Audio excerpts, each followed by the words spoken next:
विधान परिषदेसाठी ठाकरे शिवसेनेकडून अंबादास दानवे यांनी शपथ घेतलेली आहे। मात्र शपथ घेतल्यानंतर अंबादास दानवे हे विधान भवन ते त्यांच्या कार्यालयापर्यंत पायी आलेले आहेत। सर, काय पंतप्रधान नरेंद्र मोदी यांच्या आव्हानालाच तुम्ही स्वीकारलेलं आहे आणि त्यामुळे तुम्ही पायी आले? हे पहा, आम्ही शिवसैनिक आहोत। रस्त्यावर राहणं, रस्त्यावर उतरणं हा आमचा स्थायी भाव आहे। खरं तर काही जण भारतीय जनता पार्टीची नाटकबाजी करायला लागलेली आहेत। एक भारतीय जनता नेता 800 गाड्या घेऊन निघाला काल उज्जैन भोपाळ, परंतु आम्ही एक रस्त्याने पायी जातो। आमचं काही हरकत नाही। देशासाठी ज्यावेळेस आवश्यकता असेल त्यावेळेस आपला पक्ष विचार सगळे विसरले पाहिजे, देशासाठी सगळ्यांनी एकत्र आले पाहिजे। ही भूमिका शिवसेना प्रमुखांनी आम्हाला सातत्यानं शिकवलेली आहे। प्रयत्न करूया। आता सगळीकडे पायीच फिरणार आहात? फिरू जेवढं पॉसिबल आहे, जिथे जिथं पॉसिबल आहे त्याला पायी फिरायला काहीच हरकत नाही। म्हणजे पंतप्रधान नरेंद्र मोदी यांनी जे सांगितलंय की इंधनाचा कमी वापर करा, पब्लिक ट्रान्सपोर्ट वापरा, याला तुम्ही समर्थन करता? हो, आम्ही वाचवलं। आता बघा ना, करू असं जिथं जिथं पॉसिबल आहे असं वागायला काहीच हरकत नाही। फक्त नाटकबाजी करून एवढंच मला वाटतं। पब्लिकने सर कसं ओळखायचं की कोण? कारण तुम्ही म्हणताय की पब्लिक है ते का सब जानती है, सगळे जानती है। परवा आता मोदींनी आवाहन केलं, त्याच दिवशी बेंगलोर का हैदराबादला 100 गाड्यांचा ताफा काढला। लोकांना कळतं ना या गोष्टी, कळतात या गोष्टी। सर, इथून पुढे म्हणजे आता आपण बघतोय की आणखीन त्यांनी हे पण आवाहन केलंय की सोन्याची खरेदी जी आहे ती वर्षभर टाळा, असं सुद्धा म्हणतात। वाटतं तो ग्राहकांचा मुद्दा आहे। सोनं आम्हाला घ्यायचंच नाही आहे, त्याच्यामुळं त्याच्यात मी जाणार नाही। परंतु मला असं वाटतं लोकांना घाबरवून सोडलेलं आहे या सगळ्या विषयामुळं।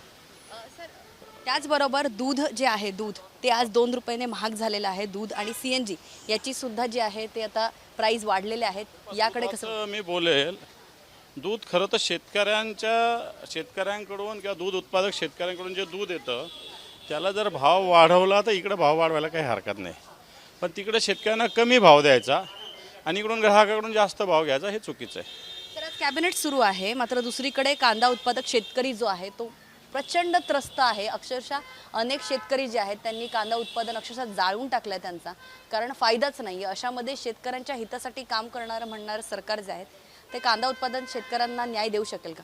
बिलकुल देऊ शकत नाही। कांदा उत्पादक शेतकरी अतिशय अवस्था बिकट आहे।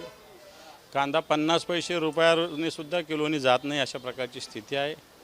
शेतकऱ्यांना कांदा काढून बाजारापर्यंत न्यायचं जरी असलं तरी तो वाहतूक खर्चसुद्धा मिळणार नाही, अशा प्रकारची स्थिती आहे।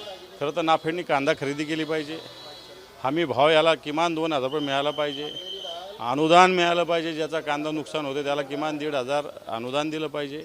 मग हे सगळे पावलं आणि निर्यात बंदी जी आहे ती हटवली पाहिजे। निर्यातीचं धोरण सरकारने जे आहे कांदा उत्पादक शेतकऱ्यांना त्याच्यात मदत केली पाहिजे। सरकार या कोणत्याच गोष्टी करत नाही, त्यामुळे कांदा उत्पादक शेतकरी मला असं वाटतं निश्चित पेटून उठेल आणि ते काम आम्ही करू।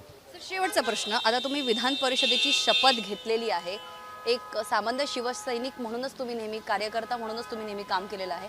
अशामध्ये आज तुमच्या शपथविधीनंतर पुढची धोरणं, पुढची कामं काय असतील? बिलकुल, आता जसं कांदा उत्पादक शेतकऱ्यांचा प्रश्न आहे ना, आता आम्ही आंदोलन करतो त्या विषयावर। येणाऱ्या काळात आम्ही पूर्णपणे आंदोलन पेटवणार आहे आणि कांदा उत्पादक शेतकऱ्यांना न्याय मिळवून देण्यासाठी प्रयत्न करू।